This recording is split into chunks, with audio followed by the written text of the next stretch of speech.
નાયબ મુખ્યમંત્રી ગુજરાત રાજ્યની સૂચના મુજબ વિડીયો કોન્ફરન્સથી સાયબર ક્રાઇમ ગુનેગારો વિરુદ્ધ ઓપરેશન મિલહાન ડ્રાઈવ યોજાઈ।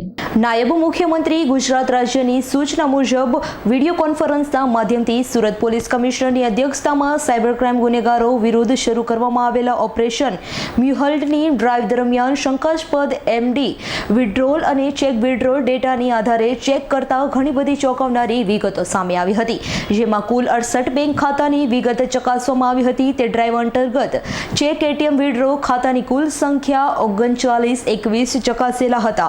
તે ખાતા ધારકના 3046ની તપાસના અંતે દાખલ કરેલા ફરિયાદીઓ 89, જેમાંથી તપાસના આધારે કુલ 23 ખાતા ધારકોની અટકાયત કરેલી છે અને બાકીના 1638 ખાતા ધારકોને નોટિસ આપવામાં આવેલી છે।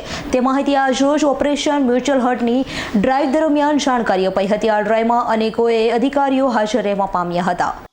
તો નાયબ મુખ્યમંત્રી સાહેબ ગુજરાત રાજ્યના તરફથી એક સૂચના આપવામાં આવેલ હતી અને આ સૂચનાના લીધે આખા જે ગુજરાત પોલીસ છે એમાં ઓપરેશન મ્યુલ હન્ટની કામગીરી 8મી તારીખથી ચાલુમાં છે, સતત ચાલુ કામગીરી છે અને એમાં નાયબ મુખ્યમંત્રી સાહેબની સૂચના મુજબ cyber centre of excellence Gandhinagar દ્વારા તમામ જિલ્લા અને યુનિટ અને શહેરમાં જે મ્યુલ અકાઉન્ટો છે જેનાથી એટીએમ વિડ્રોવલ અથવા તો ચેક વિડ્રોવલ થયેલ છે, તો જે તે જગ્યાથી વિડ્રોવલ થયે છે તે યુનિટ અને શહેરમાં એ માહિતી પૂરી પાડવામાં આવેલ હતી। સુરત શહેરની વાત કરીએ તો સાયબર સેન્ટર ઓફ એક્સલન્સ દ્વારા અમે લોકોને 4000 અકાઉન્ટની માહિતી મળેલ હતી, જેમાંથી ચેક અથવા તો એટીએમ વિડ્રોવલ સુરતથી થયેલ હતો। એમાં જે કમ્પ્લેન્ટ છે એ જુદા જુદા રાજ્યો અથવા તો દેશભરની છે, જે અલગ અલગ મ્યુલ અકાઉન્ટમાં નોંધાયેલ છે, પણ જે વિડ્રોવલ થયેલ હતી એમાં વિડ્રોવલ સુરતથી થયેલ હતી, એટલે જે 4000 અકાઉન્ટ છે એ અમે લોકોને મળી આવેલ હતું। આ 4000 અકાઉન્ટ બેંક ખાતાઓની વિશ્લેષણ કરી સુરત સાયબર સેલ દ્વારા સાયબર સેલ ઉપરાંત ઝોન અથવા ડીસીપી અને એસઓજીની ટીમ પણ બનાવીને તમામ ટીમોમાં વહેંચણી કરવામાં આવેલ હતી અલગ અલગ ખાતાઓમાં અને તમામને જવાબદારી પણ આપવામાં આવેલ છે કે તમામ ખાતા ધારકોની ચકાસણી કરીને અમે લોકોને દરરોજની માહિતી સાયબર સેન્ટર ઓફ એક્સલન્સ ખાતે મોકલવાનું છે। તો આ જે કામગીરી છે એ છેલ્લા 5 દિવસથી ચાલુમાં છે અને આમાં અમે લોકોને ટોટલ 68 જેટલા બેંક અકાઉન્ટ્સની માહિતી મળી છે અને 68 બેંક અકાઉન્ટ્સના સામે અત્યાર સુધીમાં અમે લોકોએ 79 ફરિયાદો આખા સુરત શહેરમાં નોંધાયેલ છે। એમાંથી સાયબર ક્રાઇમ સેલ સુરત શહેરના સિવાય બીજા જે લોકલ પોલીસ સ્ટેશન છે એમાં પણ FIR લોન્ચ કરવામાં આવેલ છે। આ જે તમામ કામગીરી છે એ સાયબર સેલમાં ઉપયોગમાં આવતા જે મ્યુલ અકાઉન્ટ છે એને અટકાવવા માટે અને એના જે મ્યુલ અકાઉન્ટ હોલ્ડર્સ છે એમના ઉપર ડેટરન્સ લાવવા માટેની આખી કામગીરી ચાલુ કરવામાં આવેલ છે અને નાયબ મુખ્યમંત્રી સાહેબની સૂચના મુજબ કોઈ પણ ઇનોસન્ટ વ્યક્તિને હેરાન કરવામાં આવેલ નથી અને જે જેન્યુઇનલી ગુનામાં સંડોવાયેલા આરોપીઓ છે એમને જ પકડવામાં આવે છે। કેટલા આરોપીની ધરપકડ છે? આ લોકોનો રોલ શું છે? અત્યાર સુધીમાં અમે લોકોએ 23 જેટલા આરોપીઓની ધરપકડ કરી છે। એના સિવાય જે પણ કેસમાં 7 વર્ષથી ઓછીની સજા હોય એમાં અમે લોકો સીધું ધરપકડ કરી શકાય એમ નથી, તો એટલે આવા કેસોમાં નોટિસ પણ આપવામાં આવ્યું છે આરોપીઓને। શું રોલ હતો આ લોકો? કઈ રીતના પૈસા આવતા હતા આ લોકો ખાતામાં? પ્રોફાઇલ શું છે આરોપીઓની?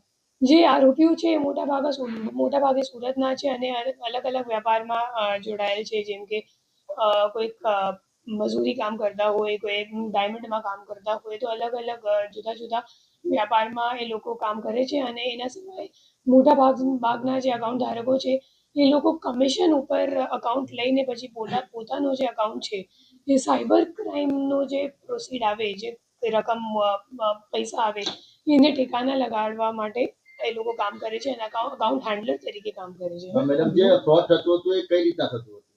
એ જુદા જુદા ફ્રોડ છે। 79 જેમ કે આપણી વાત થઈ કે 79 ફરિયાદો છે, તો તમામ ફરિયાદોમાં અલગ અલગ જુદી જુદી ડિટેલ્સ છે અને એક જ જેવું કામ છે એવું નથી, બટ મોટા ભાગના ઇન્વેસ્ટમેન્ટ ફ્રોડનું અમાઉન્ટ છે।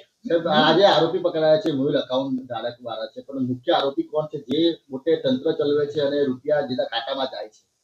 એમાં શું છે, સાયબર ફ્રોડ આચરવા માટે તમને સિમ કાર્ડ અને બેંક ખાતાઓ બંનેની જરૂરિયાત હોય, અને જે મુખ્ય આરોપીની તમે વાત કરો છો એ ફક્ત તમે અકાઉન્ટ હોલ્ડરની ચકાસણી કરો એનાથી નહીં ખબર પડે.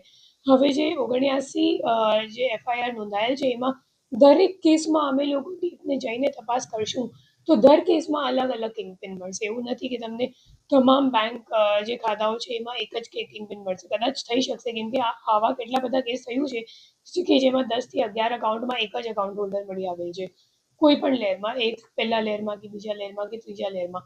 બટ કિંગપિન ખરેખર તમામ 79 ફરિયાદમાં અલગ અલગ તમને મળશે અને એ પોલીસની તપાસમાં સામે આવશે. મ્યુલ અકાઉન્ટ એટલે જે સાયબર ક્રિમિનલ્સ છે તો એ પોતાની અકાઉન્ટ પોતાના નામ ઉપર અકાઉન્ટ લઈને સાયબર ક્રાઇમના જે પૈસા છે એ નથી પોતાના ખાતામાં નાખતા. એ લોકો બીજા કોઈ પાસેથી બેંક અકાઉન્ટ લઈને પછી એમાં ટ્રાન્ઝેક્શન્સ કરે છે. તો આ જે બીજા માણસ છે જેને આપણે ડમી અકાઉન્ટ અથવા તો મ્યુલ અકાઉન્ટ આમ ભાષામાં અમે લોકો એમને મ્યુલ અકાઉન્ટ કહીએ છીએ. તો એ મ્યુલ અકાઉન્ટને અટકાવવા માટે આ ડ્રાઈવની રચના કરવામાં આવેલ છે. મેમ આપણે જે ફ્રોડ થાય છે એ ફ્રોડના રૂપિયા વિદેશમાં ચાલ્યા જાય છે, પણ વિદેશની અંદર કેટલી એક્ટિવિટીઝ એવી હોય છે કે એ લીગલ હોય છે, ઇન્ડિયામાં ઇલીગલ હોય છે. તો એ રૂપિયા રિકવર કરવા માટે કઈ રીતની પ્રોસેસ હોય છે? જ્યારે પૈસા વિદેશમાં જતું રહે તો ત્યારે આપણી જે ભારતની નોડલ એજન્સી છે જે દિલ્હીમાં સ્થિત છે તો એના મારફતે અમે લોકોને આખી પ્રક્રિયા કરવી પડે અને એના સાથે કોર્ડિનેશનનું કામ CID ક્રાઇમનું છે ગુજરાતમાં. અને અમારી રિકવરીની પ્રક્રિયા ઘણી લાંબી છે અને એમાં આખું લાંબુ ડોક્યુમેન્ટેશન્સ પણ થાય છે અને ડોક્યુમેન્ટેશનમાં અમે લોકોને ઉલ્લેખ કરવો પડે છે કે અમારે ત્યાં સપોઝ BNS છે, ભારતીય ન્યાય સંહિતા છે, તો તમારે ત્યાં તો અમે લોકો જ્યારે ડોક્યુમેન્ટેશન પ્રિપેર કરીએ તો ત્યારે પહેલાં જે સામેવાળા જે કન્ટ્રી છે તો એ કન્ટ્રીના પણ અમે લોકોને કાયદો વાંચવું પડે છે અને સરખી જે કલમ હોય તો એ સરખી કલમનો ઉલ્લેખ કરીને પછી એમને રિક્વેસ્ટ કરવામાં આવે છે કે તમે અમારે ત્યાં આ ઘટના બની છે, તમારા ત્યાં પણ આ વસ્તુ ઇલીગલ છે અને એટલે અમારા જે વિક્ટિમ્સ છે એને રિફંડ પણ જોઈએ છે અને આરોપી પણ અમે લોકોને ધરપકડ કરવાનું છે. Bureau report S9 news Surat.